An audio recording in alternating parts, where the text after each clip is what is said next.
Bonjour à tous. Aujourd'hui, je suis venu à la Briche à Saint-Denis pour vous montrer à peu près ce qui se passe là-bas. Donc, c'est un bâtiment haut, de plusieurs étages. Un bâtiment qui abrite plusieurs assemblées, plusieurs assemblées qui se réunissent ici le dimanche pour organiser des cultes, des réunions de prière en semaine, donc des activités chrétiennes. Donc c'est ce bâtiment que je suis venu aujourd'hui visiter. Alors donc, nous sommes à l'intérieur, nous sommes au rez-de-chaussée. Donc le rez-de-chaussée nous présente une série de salles. Donc dans chaque salle, il y a une assemblée qui est en train de célébrer le culte. Donc nous avons la salle 2, nous avons la salle 1. Donc nous avons plusieurs salles. Et à l'étage c'est pareil. Donc cet immeuble s'appelle l'immeuble de la Briche. Donc c'est un immeuble totalement dédié aux activités chrétiennes, aux activités religieuses. Donc c'est très connu à Saint-Denis. Et souvent quand les gens ne connaissent pas le lieu de prière ou veulent chercher un lieu de prière, souvent les réflexes c'est de venir ici parce qu'il y a pas mal d'assemblées. Donc les assemblées se réunissent souvent par communauté. Il y a les Haïtiens, il y a les Ivoiriens, il y a les Congolais. Donc ici nous sommes au 12e étage. Donc voilà. Donc c'est la salle 22. Voilà. Vous entendez des bruits, des musiques, des louanges. Donc nous sommes aujourd'hui dimanche. Donc chaque assemblée est en train de célébrer le culte. Voilà. Donc nous sommes ici au premier étage. Donc nous pouvons encore monter. Nous pouvons encore monter les étages. C'est toujours le même son, le même son de musique, de louange, d'adoration,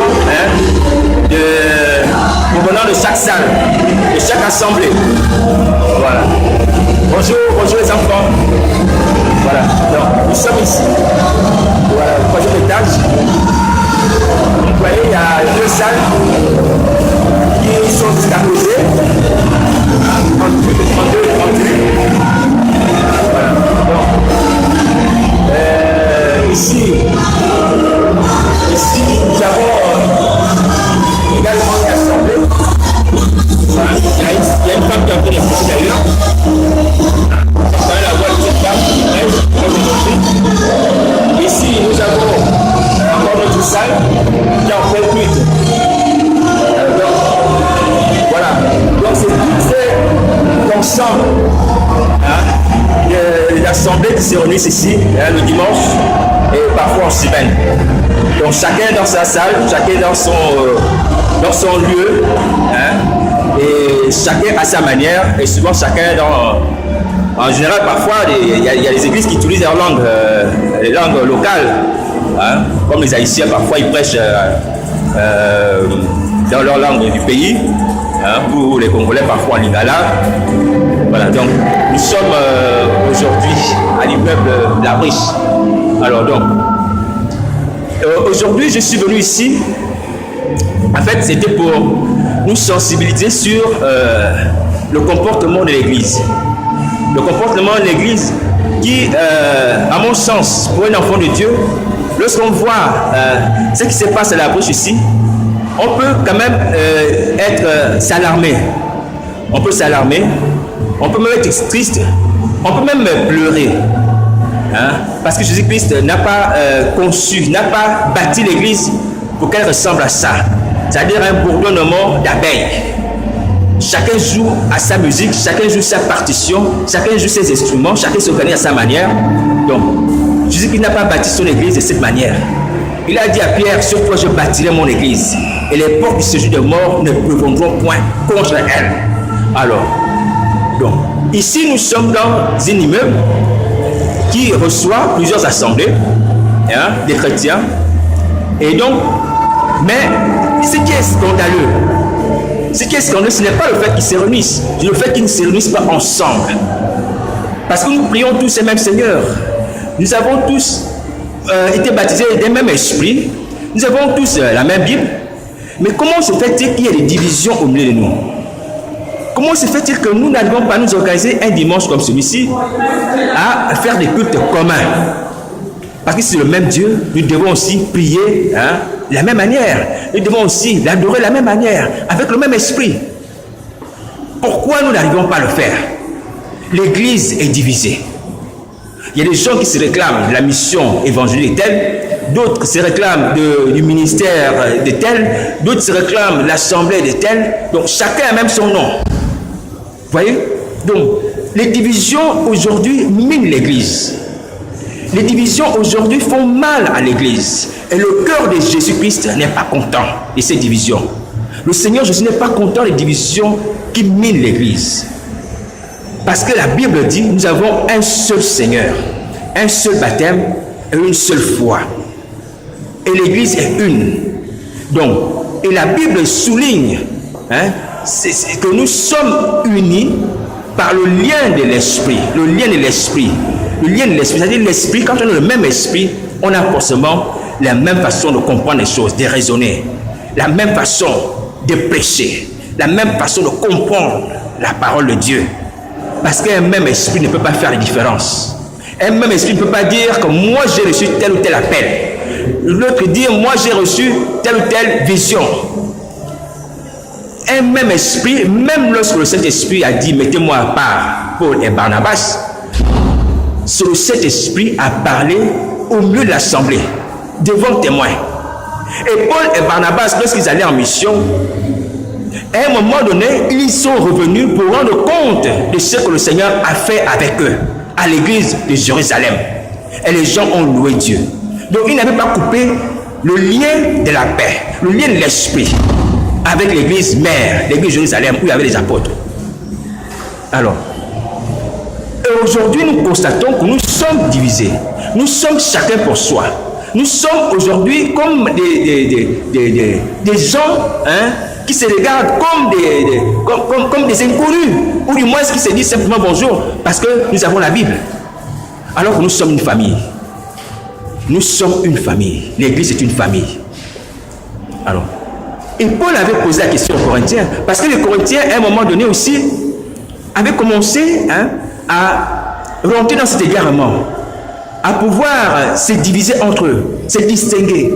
Certains disaient, moi je suis de Paul, d'autres, moi je suis d'Apollos, d'autres, moi je suis de Céphas, et d'autres, moi je suis de Christ. Et c'est alors, lorsque Paul a écrit aux Corinthiens, il a dit aux Corinthiens, il a posé la question aux Corinthiens, est-ce que Christ est divisé? Est-ce que Christ est divisé? Christ n'est pas divisé, Christ est un. C'est un même Seigneur, c'est un même baptême et c'est une même foi. Il n'y a pas de division. Donc on ne peut pas dire que moi je crois à telle ou telle chose ou moi je me réclame de telle personne. Christ n'est pas divisé. Nous pouvons nous réclamer de Jésus-Christ. Jésus-Christ seul. Donc le comportement de certains aujourd'hui, qui aujourd'hui conduit l'Église dans les miettements, dans la segmentation, ne plaît pas à Dieu. Le Seigneur Jésus est attristé lorsqu'il regarde l'état de son Église. C'est comme s'il y avait un vêtement qui a été remis en entier et qui se retrouve déchiré en lambeaux par terre. Parce que la Bible dit que nous sommes le corps de Christ. Nous sommes le corps de Christ. Et nous sommes également les membres, chacun pour sa part. Alors donc, lorsque nous sommes le corps de Christ, ça veut dire que nous appartenons à un ensemble. Nous appartenons à une structure. Nous appartenons à un modèle. Et que nous sommes unis. Donc, être le corps de Christ, ça veut dire que nous sommes de la même nature. Ça veut dire que nous avons le même sang. Ça veut dire que nous avons la même eau. Nous avons les mêmes os, la même constitution des os. Nous sommes un ensemble, solidement attachés. Mais en même temps, Paul dit que nous sommes également nous sommes membres les uns des autres. Alors, membres les uns des autres veut dire que nous pouvons également, dans le service, être différenciés. C'est pour ça qu'il y a des apôtres, c'est pour ça qu'il y a des prophètes, c'est pour ça qu'il y a des diacres, c'est pour ça qu'il y a des docteurs. Donc nous sommes membres les uns des autres, mais étant toujours liés par le lien de l'esprit. Parce que nous appartenons à un même corps, Parce que nous sommes un même corps. Alors donc, étant un même corps, nous devons apprendre à demeurer unis. L'Église doit être unie. C'est par l'unité que nous serons forts. C'est par l'unité que nous pourrons dominer, être vraiment ce que Christ a voulu de nous, c'est-à-dire être la référence, la lumière des nations, être la colonne de la vérité. Mais si nous continuons à nous faire, à nous diviser, à nous faire des guerres et à nous implanter chacun à sa façon, je vous assure que déjà nous, ceux qui sont égarés dans ces voies, ceux qui sont engagés dans ces voies, de bâtir des ministères à leur convenance, rendons des comptes. Et en même temps, devant l'ennemi, nous sommes sûrs que ce sera la défaite totale. Parce qu'une armée qui est divisée ne peut pas gagner un combat. Une armée divisée ne peut pas gagner un combat. Donc nous avons besoin de l'unité. Donc les chrétiens doivent s'unir. Il m'est arrivé une fois sur Facebook, quand j'ai tapé ministère d'évangélisation, je crois que c'est en Côte d'Ivoire, j'ai vu une multitude de ministères qui s'appelait ministère de l'évangélisation. Je dis, mais comment est-ce que c'est possible? Vous priez même Seigneur, même Dieu, vous n'arrivez pas à vous accorder. Il y a une dizaine de ministères qui s'appellent ministère d'évangélisation. Ministère d'évangélisation tel, ministère d'évangélisation tel. Alors que vous priez même Seigneur. Est-ce que c'est normal? Toutes ces choses ne sont pas normales. Et Dieu n'est pas d'accord avec nous. Alors, donc, mais ces choses aussi cadrent avec ce que la Bible dit que dans les derniers temps, il y aura des sectes pernicieuses. Il y aura des églises qui ne sont plus des églises. Il y a des hommes de Dieu qui ne sont plus hommes de Dieu. Il y a des enfants de Dieu qui ne sont plus enfants de Dieu. Donc, étant déjà habités par le mal, l'ennemi, certains créent des sectes sous la forme d'église, sous l'appellation d'église. Et c'est la scène de la confusion. C'est pour ça qu'aujourd'hui, comme vous l'avez vu aujourd'hui, dans cet immeuble, nous avons l'impression d'être à la tour de Babel.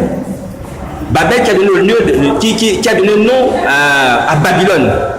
Donc Babylone qui signifie confusion. On a comme l'impression qu'on est dans la tour de la confusion. Vous avez entendu parfois, il y a deux portes qui se juxtaposent, des musiques chrétiennes différentes. Tout à l'heure, j'ai rencontré une sœur qui est venue pour la première fois. Elle m'a dit qu'elle cherchait une assemblée pour pouvoir prier. Elle ne sait pas laquelle, parce qu'il y a une multitude. Vous voyez? Donc on est maintenant dans la division, dans le choix. Dans le choix, on ne sait plus laquelle choisir. On est arrivé à ce moment. On sommes arrivés à ces degrés. Nous, l'Église. Alors, donc, pour ceux qui causent des divisions, qui bâtissent des ministères selon leur propre volonté, sans l'accord du Saint-Esprit, repentez-vous. Il faut que vous arrêtez ça. Parce qu'il se peut que tu vas te dire que j'ai gagné les âmes, j'ai gagné les malades, je chasse les démons. Mais souviens-toi que le Seigneur Jésus a dit la même chose, a dit aux gens qui guérissaient les malades, qui chassaient les démons en son nom, que retirez-vous de moi, vous tous, ouvrez l'iniquité. Donc, chasser les démons, avoir une grande assemblée, ne veut rien dire. Ce qui est important, c'est savoir. Est-ce que tu es ouvrier de l'iniquité ou tu es ouvrier de la justice? Est-ce que ton ministère est bâti sur la justice de Dieu ou bien sur un esprit de dispute ou un esprit de zèle amer? Comme il y en a beaucoup aujourd'hui. Et c'est ça que le Seigneur va regarder. Ce n'est pas le nombre d'âmes que nous avons gagnées. Ce n'est pas les malades que nous avons guéris. Ce n'est pas les démons que nous avons chassés. C'est est-ce que nous avons bâti ce ministère sur la base de la justice? Est-ce que c'est le Saint-Esprit qui nous a établis, qui nous a envoyés, comme il a envoyé Paul et Barnabas? Est-ce que le Saint-Esprit nous a parlé? Ou bien c'est notre cœur? J'étais scandalisé. Une fois, en plein culte, un homme de Dieu, qui est le pasteur principal, avec un autre pasteur, un jeune pasteur, qui se sont divisés en direct devant l'assemblée. Alors donc, le pasteur principal disait que les femmes devaient porter le foulard obligatoirement. Le jeune pasteur disait non, les femmes ne peuvent plus porter le foulard obligatoirement. Parce que Paul dit que les cheveux leur ont été donnés comme voile. Donc, Elles peuvent avoir les longs cheveux et ne pas porter forcément le foulard. Et ça a été un motif de séparation entre les deux serviteurs de Dieu. Et c'est vrai qu'un jour, un dimanche comme ça, le jeune pasteur est venu, il a pris le micro, il a dit au revoir à la salle et tout ça, et il est parti avec son groupe. Et il a bâti son assemblée. Je me dis qu'il a bâti son église, parce que c'est son église à lui. Donc, sur un motif comme ça, c'est ce que Paul appelle le zèle amer, un esprit de dispute. Tu vas bâtir ton église sur la base d'un zèle amer, d'un motif de dispute. Quels sont les fruits que tu espères, toi, au jugement dernier? Quels sont les fruits? Tu vas dire non, mais j'ai des âmes, j'ai guéri les malades. Mais regarde d'abord la source, la motivation qui t'a mené à bâtir cette assemblée ou à ériger cette église. Ta motivation n'était pas saine. Et il n'est pas le seul, il y en a beaucoup comme ça. Donc il faut vous repentir. Vous devez abandonner ces choses. Nous devons revenir à l'unité de l'église. L'unité de l'église. Donc le temps des apôtres. C'est eux qui nous servent de modèle. Ils étaient unis. Ils étaient unis tous ensemble. Même si Paul allait en mission de temps en temps, dans le livre de Galates, on dit que lorsqu'il a cru en Jésus, lorsque le Seigneur s'est manifesté à lui, il n'a pas construit la chair, le sang, et il est parti en mission. Et lorsqu'il est revenu en mission, quelques temps après, il est allé à Jérusalem voir les apôtres, voir Céphas, voir Pierre. Vous voyez? Donc, on a toujours un lien avec l'église mère. On a toujours un lien avec la source. Même si Dieu nous envoie en mission. Parce que l'église est appelée à s'éparpiller. Mais il y a un centre qui est là. Un centre spirituel. Comme un soleil qui envoie des rayons dans tous les sens pour éclairer. Parce que l'église c'est ça. C'est une lumière, c'est un soleil. Donc, nous sommes parfois des rayons.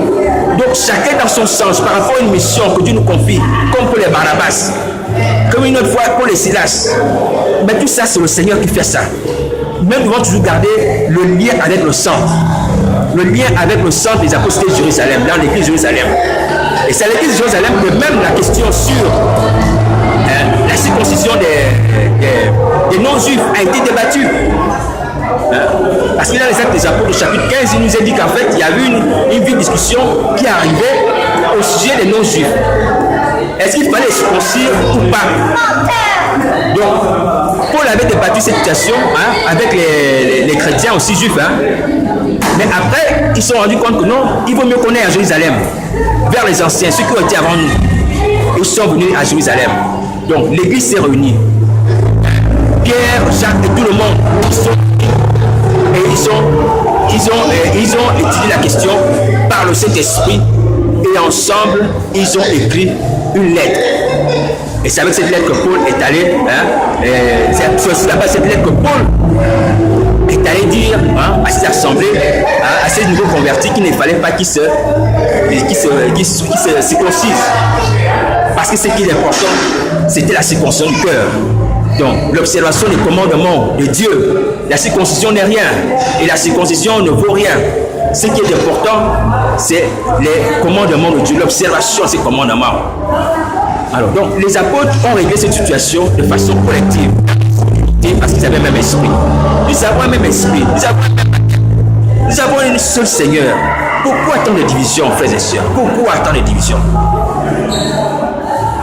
Et l'une des raisons qui me pousse aujourd'hui à dénoncer par le Saint-Esprit ces choses, c'est parce que nous sommes devenus comme la risée des gens autour de nous. Les gens se demandent d'abord quel est ton pasteur, qui est ton apôtre. On n'a plus la référence, on n'a plus le témoignage vivant des apôtres. On n'est plus comme une forme de phare qui est claire. Nous ne sommes plus comme ça. Le monde se moque de nous. Nous sommes rabaissés. Et parfois, il m'arrive de voir même des pasteurs derrière, même des hommes politiques. Un pasteur qui se place derrière un homme politique. Toi, tu es la lumière du monde. Ce n'est pas un homme politique qui doit se mettre devant toi. C'est toi qui dois te mettre devant un homme politique. C'est à toi qu'on doit venir demander qu'est-ce qu'on fait. La nation est comme ça. Qu'est-ce qu'on doit faire? C'est ça. C'est ce que Dieu nous a donné. Il nous a donné la colonne, il nous a fait nous la colonne, la vérité, il nous a fait nous la référence. La référence en toutes choses, en sagesse. Une sagesse qui surpasse toute intelligence. Une sagesse qui surpasse la sagesse des hommes. Arrêtons d'être des suppliants des gens de ce monde qui marchent encore avec selon la vérité de leur cœur. Nous avons la sagesse supérieure, la sagesse de Dieu. Alors, donc maintenant, étant donc, voilà, dans ce désordre-là, dans ce brouhaha, comme vous entendez, il faut obligatoirement que lorsque le Seigneur Jésus-Christ va arriver, que nous puissions arranger ça. Il a posé la question, il a dit, quand le Fils de l'homme viendra, est-ce qu'il va trouver la foi sur la terre? Est-ce qu'il va trouver la foi sur la terre? Et la foi vient de quoi? La parole de Dieu. Donc, la parole de Dieu nous invite quoi? À l'unité. Et le Seigneur Jésus a prié son Père, il faut qu'il soit un comme lui et le Père sont un. Donc, c'est une des questions que le Seigneur Jésus nous posera. Est-ce que nous sommes un? Est-ce que nous avons gardé l'enseignement qu'il nous a donné? Est-ce que nous avons pratiqué l'unité de l'esprit? Est-ce que nous savons, est-ce que nous sommes serrés les coudes dans les moments difficiles? Comme Pierre, lorsqu'il était en prison, où l'église priait pour lui. Est-ce que nous avons pratiqué ces choses? Voilà. Donc cette segmentation, cette émiettement de l'église, le fait que chacun pour soi, fait que même lorsqu'un pasteur a un problème, les gens ne peuvent plus d'être solidaires. Parce que ce n'est pas le pasteur de mon église. Ce n'est pas le pasteur de mon assemblée. On se fait, ne prie pas chez moi. Mais il est chrétien, mais il a un problème. On est en train de l'amener, par exemple, je ne sais pas, où, en prison. Oh, mais non, c'est pas, il n'est pas de mon assemblée. Voilà. On laisse passer la chose. Parce que c'est comme ça. Or, la Bible dit que nous sommes le corps de Christ. Nous sommes ses membres. C'est Paul qui dit au Corinthiens que vous êtes le corps de Christ et vous êtes ses membres, chacun pour sa part. Nous sommes le corps de Christ. Le corps de Christ, ça signifie que nous sommes un ensemble. Le corps, c'est un ensemble structuré, un ensemble qui est composé de membres. Donc il y a une tête, il y a un cou, il y a un thorax, il y a les bras, il y a les bras, il y a les jambes. Il y a les yeux, il y a les oreilles. Tout ça, c'est le corps. Alors donc, être le corps, ça veut dire que nous sommes unis. Ça veut dire que nous formons une seule personne. Le corps se déplace avec tous ses membres. Le pied ne peut pas se déplacer en laissant la main à la maison. Vous êtes d'accord avec moi? Que la bouche ne peut pas se déplacer ou se déplacer en laissant l'oreille sur le lit. Donc tout est lié. Et lorsque le corps fonctionne, il fonctionne ensemble. Lorsque le corps marche, il marche ensemble. Donc c'est cette unité-là que le Seigneur Jésus nous exhorte à retrouver. Les apôtres mettaient même leur argent ensemble, leur bien ensemble, l'église primitive. Mais ça n'existait plus. Ça n'existait plus. Alors que c'était un modèle. C'était un modèle de vie communautaire. Et la Bible dit, à cause de cela, il n'y avait pas d'indigents au milieu d'eux. Il n'y avait pas de pauvres. Moi, nous sommes même péchés contre la pauvreté. Il y a plusieurs façons de régler le problème de la pauvreté. C'est le fait de mutualiser, de mettre ensemble, de s'associer, de partager ce que chacun a, de distribuer, chacun selon ses besoins. C'est comme ça que les apôtres faisaient. Et Dieu bénissait. Et lorsque Dieu bénissait, il n'y avait pas d'indigents. Il n'y avait pas d'indigents.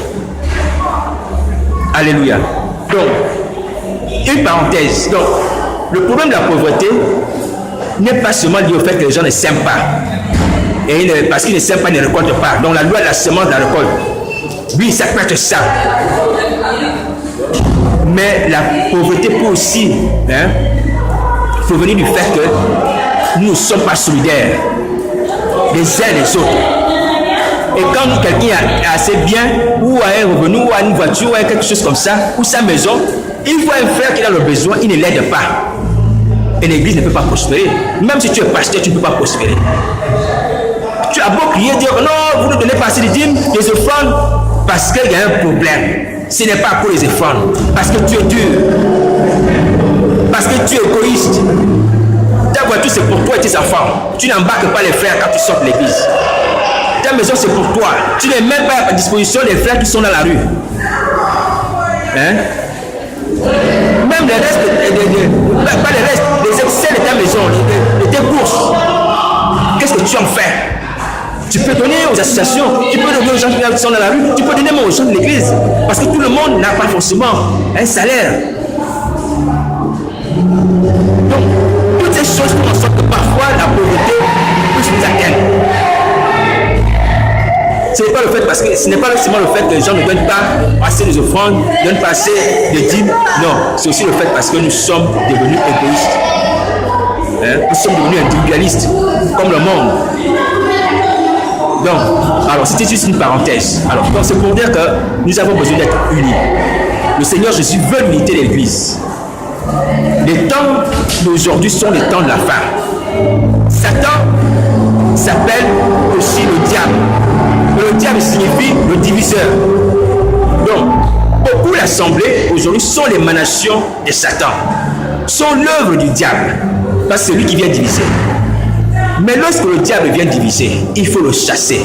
Lorsque quelqu'un apporte des divisions, il faut le faire asseoir. Il faut le raisonner et chasser l'esprit. L'esprit de division. Il faut catégoriquement bloquer cet esprit. C'est pour ça que Paul, à un moment, quand il a entendu l'affaire, que les Corinthiens commençaient à dire, moi je suis de Céphas, moi je suis d'Apollos, il a dit non, il faut que vous arrêtez ça. Est-ce que vous avez été baptisé à mon nom? C'est moi qui suis moi à la croix pour vous. Apollos c'est qui? Je suis qui? Nous sommes que les instruments. C'est Dieu qui est grand, c'est lui qui fait croître. Nous avons semé, j'ai semé, Apollos arrosé, c'est Dieu qui fait croître. Que la gloire lui revienne. Donc il faut régler le problème des divisions parce que nous sommes un corps et Jésus-Christ revient bientôt. Il veut trouver un corps uni, une église préparée, sans tache ni rien de répréhensible, pure, sanctifiée, marchant selon le modèle des apôtres. Alléluia. Alors donc, maintenant lorsque nous constatons que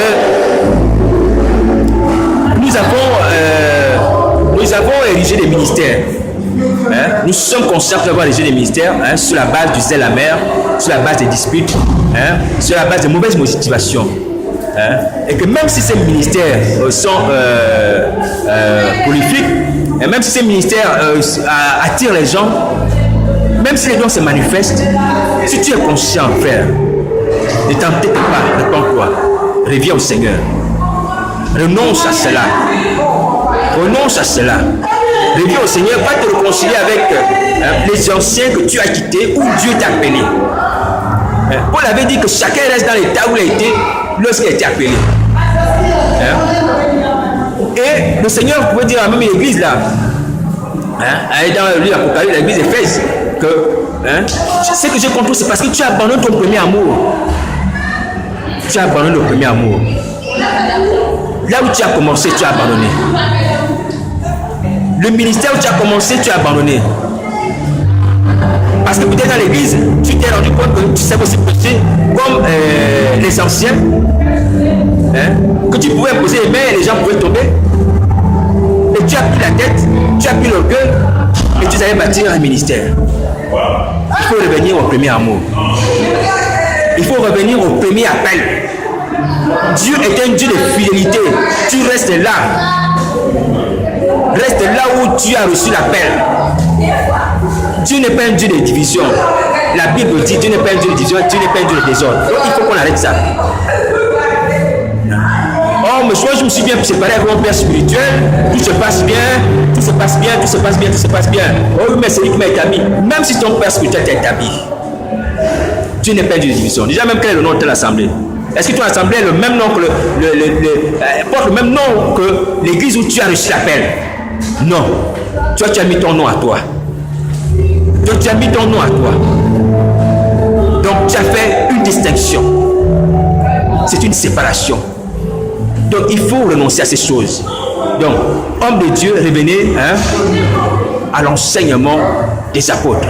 Revenons au modèle de l'église primitive. C'est ce que le Seigneur Jésus veut. Au temps d'Élie, lorsque l'apostasie, la confusion régnait, comme aujourd'hui, nous sommes au temps d'Élie, parce que nous sommes au temps de la confusion, au temps de cette femme-là, de Jézabel, nous sommes dans le même temps, avec des faux prophètes. Lorsque Élie devait faire tomber le feu du ciel, la Bible dit qu'il a d'abord remis en place les 12 pierres pour bâtir l'autel. 12 pierres pour bâtir l'autel. Alors, donc, 12 pierres pour bâtir l'autel, pour que le feu tombe. Il fallait qu'Élie remette d'abord les 12 pierres en place. Parce que l'église symbolisait, les 12 pierres symbolisent l'église d'aujourd'hui. Et ces 12 pierres étaient éparpillées, étaient désarticulées. Il fallait d'abord les réunir ensemble pour que le feu tombe, pour que le feu du réveil tombe, pour que le feu de la victoire tombe, pour que le feu de la gloire de Dieu tombe. Donc, l'église a besoin de s'unir comme les 12 pierres d'Élie si nous voulons voir la gloire de Dieu. Si nous voulons que la gloire de Dieu tombe à nouveau sur nos vies. Si nous voulons que la gloire de Dieu tombe à nouveau sur nos ministères. Nous devons nous rassembler comme les 12 pierres qu'Élie le prophète avait rassemblées avant de faire tomber le feu du ciel. Dieu ne fait pas dans la division, il ne sait pas Dieu des désordres. Donc arrêtons de dire j'ai ma vision, j'ai mon ministère, j'ai mon appel. Non, non, non, non, nous sommes unis. Donc aujourd'hui nous sommes à l'église à Biche, nous sommes à l'immeuble à Biche, qui est une image de ce que sont actuellement beaucoup de ministères, c'est-à-dire divisés, éparpillés, indépendants. Voilà. Donc, ceci est un appel. Un appel. Même toi là, si tu es pasteur, tu es prophète, que tu exerces ici, à la Biche, peut-être que tu m'entends, peut-être que tu vois mes vidéos, répands-toi, rapproche-toi des autres. Examinez-vous un peu, asseyez-vous ensemble. Faites en sorte que vous puissiez même prendre une salle commune. Si quelqu'un a été appelé apôtre, et que vraiment c'est le Saint-Esprit, qu'il fasse le ministère d'apôtre, et que Dieu parle entre vous, et que vous reveniez aux enseignements des apôtres, au modèle de vie des apôtres, l'église primitive. Asseyez-vous, formez un seul corps, arrêtez de vous diviser. Jésus-Christ vient bientôt. Donc nous rendrons compte de nos ministères, sachons-le, même si nous faisons des miracles. Donc nous serons plus divisés, soyons unis. Dieu est un Dieu d'unité. Nous sommes membres les uns des autres. Nous avons besoin des uns des autres. C'est pour ça que lorsque Paul parlait même des dons, il dit que si quelqu'un a un don, il doit le mettre au service des autres. Parce que le don que tu as, si tu le gardes pour ton assemblée, alors que le don là doit profiter aux autres, tu deviens un mauvais ouvrier. Tu es un ouvrier qui ne multiplie pas son talent, qui ne le fructifie pas, qui ne met pas à la disposition des autres. Parce que le Saint-Esprit t'a appelé, le Saint-Esprit t'a établi, mais il t'a aussi accompagné de dons. Mais ce n'est pas seulement pour ton assemblée. Vous voyez, il y a beaucoup de choses sur lesquelles nous pouvons être réellement punis. Alors donc aujourd'hui, ce n'est pas la volonté du Seigneur de nous punir. La volonté du Seigneur, c'est de nous rassembler autour de lui, c'est de nous ramener à lui, c'est de nous pouvoir nous préparer à son avènement afin que nous soyons sauvés. Donc le fils prodigue était parti. Le fils prodigue, c'est l'image aussi du jeune serviteur qui quitte le Père dans la foi. Je ne parle pas du Père spirituel, et qui va faire son œuvre. Mais il se casse les dents là-bas. Mais quand il prend conscience que j'ai mal fait, mais je reviens vers mon Père, il est revenu vers son Père et son Père l'a ouvert la porte. Alors donc, toi aussi tu es jeune pasteur ou jeune apôtre, tu es parti, quelle que soit la nature de sa séparation, il faut revenir à la maison mère. Il faut revenir là où tu es né, où tu as reçu l'appel. Les portes sont grandement ouvertes. Et comme nous appliquons la parole de Dieu, celui qui a été établi comme pasteur principal t'accueillera. Il t'accueillera. Donc recherchons la paix avec tous. Il n'y a pas que la sanctification, mais la paix aussi, c'est important. Avec les gens que nous avons quittés, nous devons rechercher la paix aussi. Ce sont ces deux choses que Paul a exhorté. Hein? Il a exhorté sur ça. Nous devons rechercher la paix et la sanctification avec. Et la paix avec tous, c'est la sanctification. Donc c'est important d'être en paix. Alléluia. Alors que Dieu nous bénisse, que Dieu nous aide et nous fortifie. Donc bon dimanche à tout le monde. Hein? Et que le Saint-Esprit nous amène vraiment à nous repentir, à retrouver l'humilité pour pouvoir nous réconcilier et être unis. Amen.